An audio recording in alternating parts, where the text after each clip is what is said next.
Hello student, welcome back to my YouTube channel Arihant lecturer. जितने भी बच्चे क्लास 10th में हैं 2025-26 में अर्धवार्षिक का परीक्षा देने वाले हैं, ये वीडियो उनके लिए सबसे ज़्यादा इंपॉर्टेंट है। प्यारे बच्चों, आज की इस वीडियो में अंग्रेजी का एक 100% वायरल पेपर लेकर आया हूँ। इस पूरे पेपर को तैयार कर लेते तो आपका 70 में 70 नंबर बिल्कुल पक्का हो जाएगा, क्योंकि ये जो पेपर ये सभी जगह वायरल हो चुका है। इस पूरे पेपर को तैयार कर कर आप अपने स्कूल में टॉप कर जाओगे, क्योंकि ये जो पेपर है सबसे ज्यादा वायरल पेपर है। प्यारे बच्चों, आज की इस वीडियो में हम देखेंगे हाफ ईयरली यानी अर्धवार्षिक एग्जामिनेशन 2025-26 के लिए क्लास 10 सब्जेक्ट इंग्लिश यानी अंग्रेजी का अर्धवार्षिक परीक्षा का पेपर। अगर आपका इंग्लिश का हाफ ईयरली क्वेश्चन पेपर चल चुका है तो भी अगर आपने इस वीडियो पे क्लिक किया तो आप एक लकी इंसान हो, क्योंकि 30 से 45% 100% आपकी बोर्ड एग्जाम में क्वेश्चन अर्धवार्षिक पेपर से बनते हैं। तो सबसे पहले पेपर मिलेगा प्यारे बच्चों, तो यहाँ पे रोल नंबर एंड यहाँ पे अपना नाम लिख लेना। समय आपको वही 3 घंटे 15 मिनट का देखने को मिलेगा एंड मार्क्स वही 70 का आपका होगा। सबसे पहले यहाँ पे कुछ इंस्ट्रक्शन दे रखे हैं, जिसमें ये बोल रखा है निर्देश कि first 15 minute are allotted to the candidate for read the question paper. प्रारंभ के 15 मिनट परीक्षार्थियों को प्रश्न पत्र पढ़ने के लिए निर्धारित होता है। यहाँ पे सबसे पहले पार्ट आ जाता है जिसमें एमसीक्यू यानी मल्टीपल चॉइस टाइप के क्वेश्चन आपको मिलते हैं, जिसका आंसर आपको ओएमआर शीट पे देना होता है और इसके लिए टोटल 1 आवर का आपको समय प्रोवाइड किया जाता है प्यारे बच्चों। ठीक है, यहाँ पे एक अनसीन पैसेज देता है, इस पैसेज को पढ़कर इसके नीचे दिए गए 3 बहुविकल्पी का आंसर आपको देना है। यहाँ पे देखो क्वेश्चन 1 2 3 कि read the following passage carefully and answer the question that follow choosing the correct option. आपको इस पैसेज को ध्यान पूर्वक पढ़ना है और इसके नीचे दिए गए क्वेश्चन का आंसर देना है। तो सबसे पहला यहाँ पे क्वेश्चन दे रखा है, who is the person likely to take more time to do work. कौन से व्यक्ति जो है वो बार बार कार्य को करते हैं? A busy man, a man of leisure, an an elderly person या एन एक्साइटेड पर्सन। तो यहाँ पे करेक्ट ऑप्शन हो जाएगा a man leisure, a man of a leisure जो होते हैं, यहाँ पे आया होगा 10 an elderly lady at the leisure can spend the entire day writing a posted to her. नीचे यानी कि वो बार बार कार्य को करते हैं, तो ए मैन ऑफ लेजर आपका ऑप्शन नंबर बी करेक्ट हो जाएगा। दूसरा क्वेश्चन दे रखा है यहाँ पे कि व्हाट डज द यहाँ पे expression pillar box stand for. जब पिलर बॉक्स स्टैंड था तो उसका क्या एक्सप्रेशन था? तो यहाँ पे a box attach to the pillar, a box in the pillar, box office या a pillar toy post box. तो यहाँ पे आपको दिया है, ये देख सकते हो आप कि ये इधर, ठीक है, the total effort the wood occupy a busy man for the 3 minutes. ठीक है, आल्टोड में this person level another person. Pillar box यहाँ पे है, देखो यहाँ पे है are not to take the umbrella when going to the pillar box in the next straight. तो इसमें आपका क्या होगा प्यार बच्चों? आपका हो जाएगा ए पिलर टाइप पोस्ट बॉक्स, वो पोस्ट बॉक्स जैसा दिखता था। ठीक है, अब इसके बाद तीसरा नंबर क्वेश्चन यहाँ पे दे रखा है कि which word in the passage is opposite to the word idle. Idle का अपोजिट क्या आया हुआ है? कार्य करने वाला। ठीक है, मतलब कि आइडल यानी आदर्श होता है, तो आइडल का इसमें आया हुआ है बीजी। ये बीजी जो है आइडल का अपोजिट वर्ड है, तो आपका बीजी ऑप्शन नंबर तीसरे का ए करेक्ट हो जाएगा। इसके बाद देता है question 4 to 8 choose the correct option to answer the following we must help. इसके बाद यहाँ पे खालिस्तान पुअर, इसमें क्या भराएगा? ए भराएगा, द भराएगा, एन भराएगा, नन ऑफ द एबव, या इनमें से कोई नहीं। तो यहाँ पे भरा जाएगा द। ठीक है, the we must help the poor, क्या होगा? Help the poor, option number B आपका करेक्ट हो जाएगा। इसके बाद 5वां नंबर क्वेश्चन दे रखा है इफ यू वर्क हार्ड। अगर तुम कठिन मतलब हार्ड वर्क मतलब कठिन परिश्रम करते हो, यू पास, तो यू वुड पास या विल पास या कुड या माइट। ठीक है, क्या लगेगा यहाँ पे प्यारे बच्चों? यहाँ पे लगेगा विल, तुम पास हो जाओगे। इफ यू वर्क हार्ड, यदि तुम कठिन परिश्रम करोगे तो यू विल पास, यानी तुम पास हो जाओगे। इसके बाद 6वां नंबर क्वेश्चन यहाँ पे आता है कि rearrange the following word cluster to make a meaningful sentence. आपको इधर उधर करके लिख दिया गया, इसे सेंटेंस में बनाकर लिखना है। इसका जो करेक्ट ऑप्शन हो जाएगा, देखो सबसे पहले तो सब्जेक्ट वी होना चाहिए। ठीक है, इसके बाद मस्ट होना चाहिए, हेल्पिंग वर्ब टाइप का मस्ट। इसके बाद ओबे होने चाहिए, फिर the road of the rule.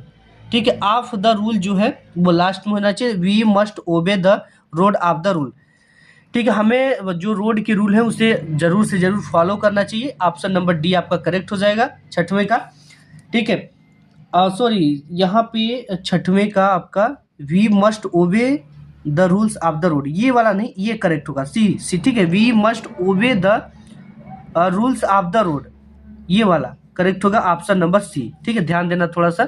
सातवां नंबर क्वेश्चन है, he bought a beautiful dress, identify the word beautiful. यहाँ पे मतलब कि वो एक सुंदर ड्रेस खरीदा, लेकिन इसमें यहाँ पे ब्यूटीफुल क्या आया है इसको फाइंड करना है। ये वर्ब है, प्रीपोजिशन है, कंजक्शन है या एडजेक्टिव है। तो यहाँ पे प्यारे बच्चों ये है एडजेक्टिव ऑप्शन नंबर, यानी कि एडजेक्टिव मतलब विशेषता को बता रहा है। ऑप्शन नंबर डी करेक्ट हो जाएगा। नेक्स्ट देखते 8 नंबर। नेक्स्ट प्यारे बच्चों यहाँ पे 8 नंबर दे रखा है कि which of the following word is misspelled, यानी कौन सी वर्तनी इसमें अशुद्ध है। असिस्टेंट है, ऑनेस्ट है, कंट्री है, हंगरी है, ये सभी तीनों सही है, लेकिन यहाँ पे असिस्टेंस होना चाहिए। ये वाला आपका वर्तनी अशुद्ध है, ऑप्शन नंबर ए करेक्ट हो जाएगा।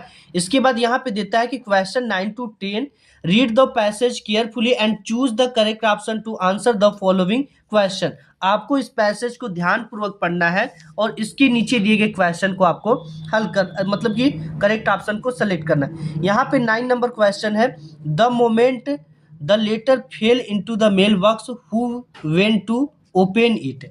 इसे जब उसमें डाला जाता है मतलब मेल बॉक्स में लेटर को, तो उसे ओपन कौन करता है। The postman, the post master, the clerk या नन ऑफ द एबव। तो आप इसमें जब पढ़ोगे तो आपको मिलेगा into the mail box the post master went to open it. तो पोस्ट मास्टर आपका ऑप्शन नंबर बी करेक्ट हो जाएगा। 10वां नंबर क्वेश्चन दे रखा है कि how much money did Lencho get. Lencho को कितने पैसे मिले, 40 पीसोज, 50 पीसोज, 70 पीसोज या 80 पीसोज। तो यहाँ पे दे रखा होगा 70 पीसोज मिले थे। कितने पीसेज मिले थे, पीसे ने पीसोज है। ठीक है, 70 पीसोज, ऑप्शन नंबर सी आपकी करेक्ट हो जाएंगे। एंड यहाँ पे क्वेश्चन दे रखा 11 to 13 कि choose the correct option to answer the following question. Where was Lencho house situated, मतलब लेंचो का जो घर था वो कहाँ पे स्थित था। At the bottom of the hill, यानी खाई के एकदम नीचे, या at the top of a low hill, या टॉप पर एकदम स्थित था, या at the top of a plateau, या इन ए सिटी, या सिटी में स्थित था। तो प्यारे बच्चों आप इसको कहानी को पढ़ा होगा, तो eight the top of a low हिल, ठीक है, टॉप की लो हिल में स्थित था। ऑप्शन नंबर बी करेक्ट हो जाएगा।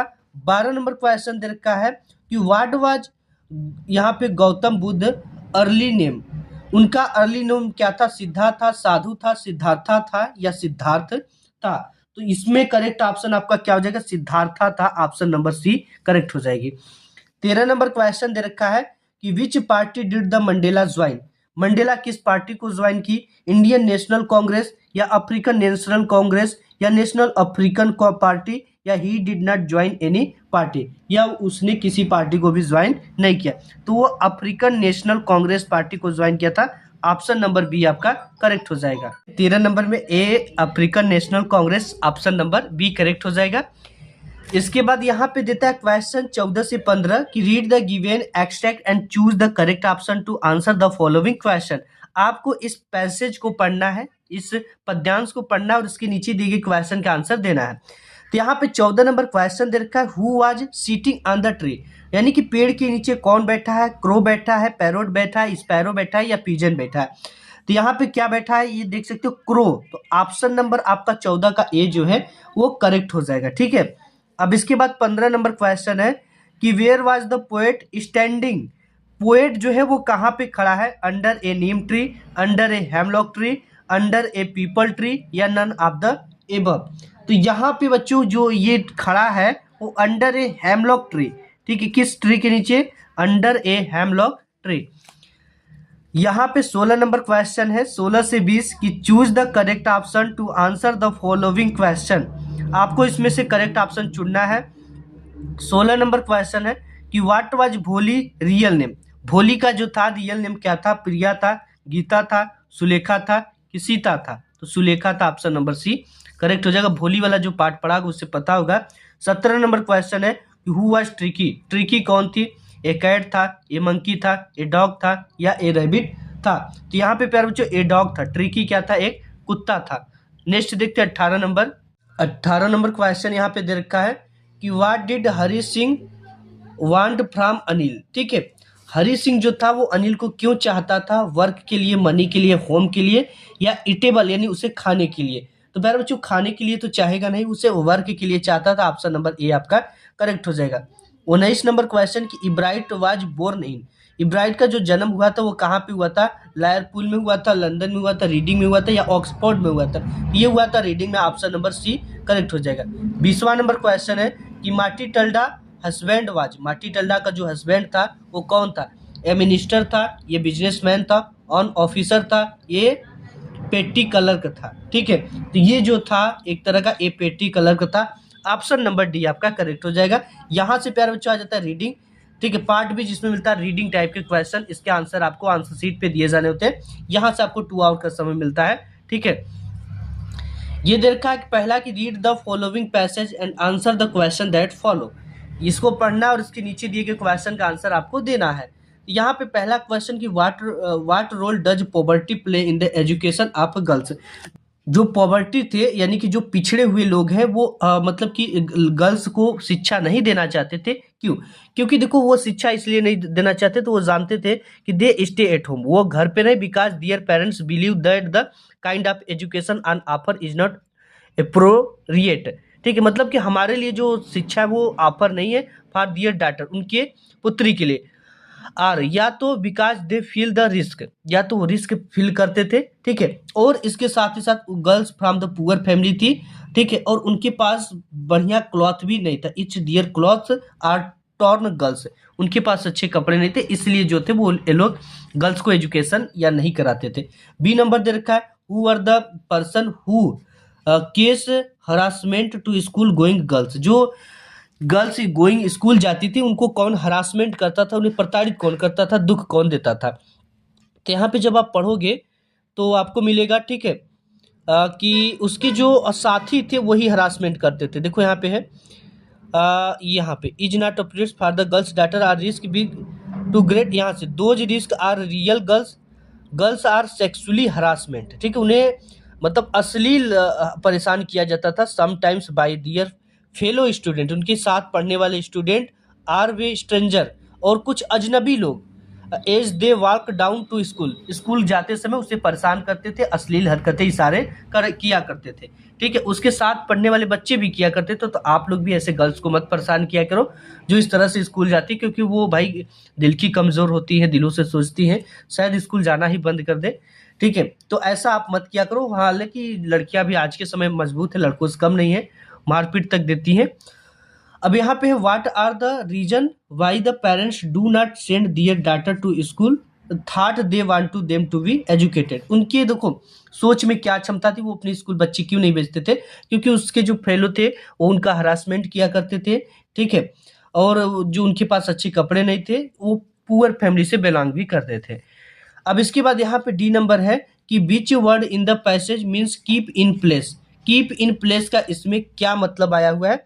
तो देखो कीप एंड प्लेस का इसमें जो मतलब आया हुआ है वो आया है, इसमें कीप एंड प्लेस का रिटेंशन आया है। यहाँ पे आपका रिटेंशन यहाँ पे लिख लेना। ठीक है, अब आपका आ जाता है राइटिंग। राइटिंग में है कि write a letter to your friend inviting him her to attend your sister marriage. अपने दीदी की शादी में अपने मित्र को एक प्रार्थना पत्र लिखिए। और अगर ये नहीं आता तो write an application to the principal of your school complaining against inefficient supply of drinking water in your school. पानी कम आ रहा है उसके लिए आप अपने प्रधानाचार्य को एक प्रार्थना पत्र लिखिए। तीसरा है कि write and the article a visit to a zoo in about 80 to 100 word. मतलब कि जो चिड़ियाघर होता है विजिट करने के लिए आप एक आर्टिकल लिखिए। इसमें कुछ हिंट्स दे रखा है जिसमें इंट्रोडक्शन होना चाहिए, विजिट टू ए जू, आपने किस चिड़िया का घर का विजिट किया, सीन एट द जू, उसके सीन क्या थे, ओवरऑल एक्सपीरियंस आपके कैसे थे। अगर ये नहीं आता तो आप सबसे बच्चे ज़्यादा ये रिपोर्ट ही लिखते हैं। Right A report on the independence, article लिखते ज़्यादा से ज़्यादा बच्चे। ठीक है, independence day celebration in your school 80 से 100 शब्दों में आपको इसके नीचे हिंट्स दिया गया। Decoration of the school building, flag hoisting ceremony, singing of a national anthem, cultural programme, principal speech, distribution of sweet. यानी कि अपने स्कूल की बिल्डिंग की सजावट कैसी थी, फ्लैग होस्टिंग सेरेमनी, ध्वजारोहण कब किया गया, singing of a national anthem, राष्ट्रगान कब गाया गया, राष्ट्र देशभक्ति गाने कब गाए गए, कुछ कल्चरल प्रोग्राम कैसे थे, प्रिंसिपल स्पीच का कैसा था, प्रिंसिपल की भाषण कैसे थे, डिस्ट्रीब्यूशन ऑफ स्वीट, मिठाई की बटाई कब हुई जिसके लिए आप स्कूल को जाते हो। ग्रामर यहाँ पे आ जाता है कि rewrite the following sentence into indirect speech. ठीक है, इनडायरेक्ट स्पीच में इसे बदलना, तो यहाँ पे इस तरह से आप बदल सकते हो। जैसे यहाँ पे द टीचर है, इस तरह से हो जाएगा द टीचर। सैड टू को किस में बदल देंगे, आस्क में। ठीक है, क्योंकि ये इंट्रोगेटिव है। Ask me. अब यहाँ पे कामा, इन्वर्टेड कामा हटाकर ये कंजक्शन का काम वेयर ही कर देता है, इंट्रोगेटिव वर्ड वेयर। अब इसके बाद यू क्या है, सेकेंड पर्सन का प्रोनाउन, यहाँ पे जाएगा तो यू का क्या हो जाएगा, आई। आई अब यार तो हो जाएगा अगला वाला सेंटेंस वाज। अब यहाँ पे हो जाएगा गोइंग का गोइंग ही हो जाएगा। ठीक है, गोइंग का गोइंग ही हो जाएगा। तो ये आपका बन गया क्या, इनडायरेक्ट स्पीच। नेक्स्ट देखते हैं चौथे का बी। नेक्स्ट प्यारे बच्चों यहाँ पे बी नंबर दे रखा है कि change the following into passive voice. इसको आपको पैसिव वॉइस में बदलना है। ठीक है, तो यहाँ पे आपको क्या मिल गया, मी ऑब्जेक्ट मिल गया। ठीक, तो मी का क्या हो जाएगा, आई।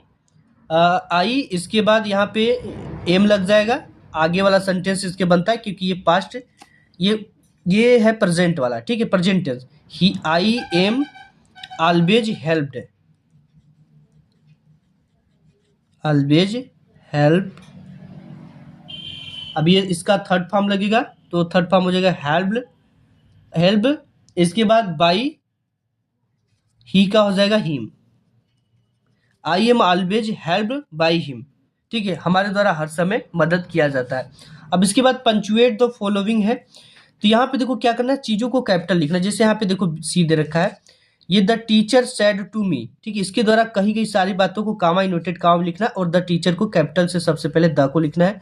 The teacher said to me, ये उसी तरह रहेगा, सैड टू मी। अब इसके बाद कामा, इसके द्वारा कही गई बातों को इन्वर्टेड कामा में जब भी लिखेंगे तो ये जो होगा ये कैपिटल में लिखा जाएगा। Do not waste your time, अपना समय बर्बाद मत करो, योर टाइम। अब इसके बाद इन्वर्टेड कामा फुल स्टॉप इस तरह से करके बंद कर देना है, ये आपका बन जाएगा। अब इसके बाद डी नंबर देता है कि translate the following into English. English में इसे आपको बदलना है। ठीक है, देखो कैसे बदलोगे आप, भारत तेजी से उन्नति कर रहा है, तो इसके लिए India is the progressing rapidly, यानी तेजी से, तो लिखेंगे इंडिया इज प्रोग्रेसिंग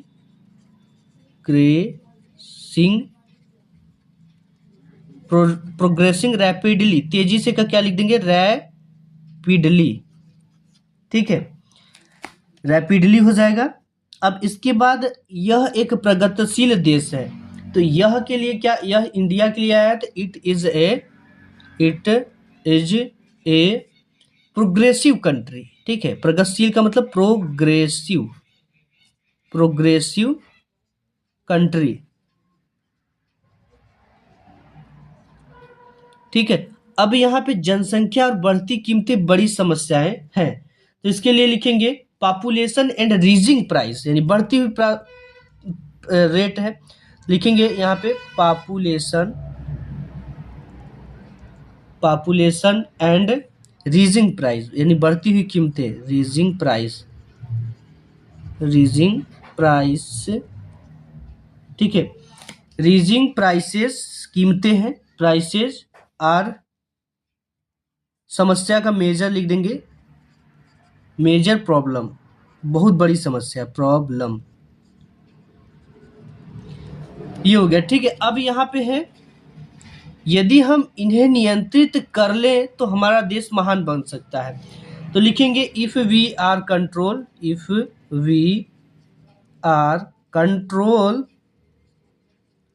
अगर हम इसे कंट्रोल कर ले देम, तो our country can become great, तो आवर कंट्री महान हो जाएगा, कंट्री बिकम ग्रेट,